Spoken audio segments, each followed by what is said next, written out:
Hello again, and welcome back to Granny Dorothy Visits. I'm so glad you're here with me again today. I have picked out a couple of readings for you that I hope will help you. I've written or read about these things before, about creative visualization and visualizing things, and I think it's really good for us, but we can't just hear it once, let it go in one ear and out the other and not do anything about it. So this one is going to give you steps onto it, and I hope that you'll work it a little bit and make it happen for you. Okay. So actually, I'll tell you the title I chose for today is 4 Steps to Make Your Dreams a Reality. And the first reading is from Wayne Dyer's Everyday Wisdom. And he said, in order to make a visualization a reality in the world of form, you must be willing to do whatever it takes to make it happen. So the second and last reading I'm going to do is from Creative Visualization from Shakti Gawan, which I've read from before, and she's very good. So if you like these readings and you want to come back and visit us again, I'd sure like it if you would join the Granny Dorothy Visits family just by clicking subscribe. Would be great. So I do them every Monday. Haven't failed in be 4 years this July. Wow, goes fast, eh? So this is called 4 Basic Steps for Effective Creative Visualization. 1. Set your goal. Decide on something you would like to have, work toward, realize, or create. It can be on any level: a job, a house, a relationship, a change in yourself, increased prosperity, a happier state of mind, improved health, beauty, a better physical condition, solving a problem in your family or community or whatever. At first, choose goals that are fairly easy for you to believe in, that you feel are possible to realize in the fairly near future. That way, you won't have to deal with too much negative resistance in yourself, and you can maximize your feelings of success as you are learning creative visualization. Later, when you have more practice, you can take on more difficult or challenging problems and issues. 2. Create a clear idea or picture. Create an idea, a mental picture, or a feeling of the object or situation exactly as you want it. You should think of it in the present tense as already existing the way you want it to be. Imagine yourself in the situation as you desire it now. Include as many details as you can.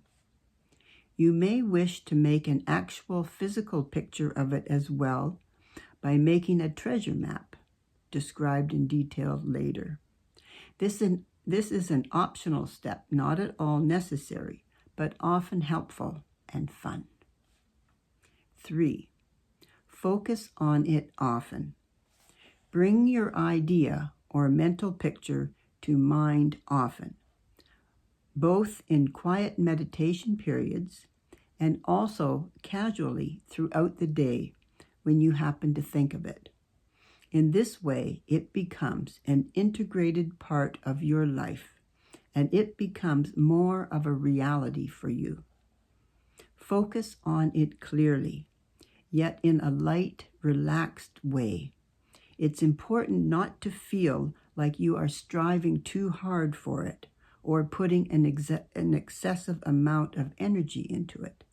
That tends to hinder rather than help. 4. Give it positive energy. As you focus on your goal, think about it in a positive, encouraging way.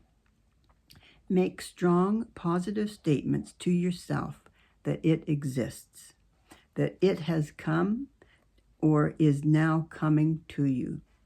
See yourself receiving or achieving it. These positive statements are called affirmations.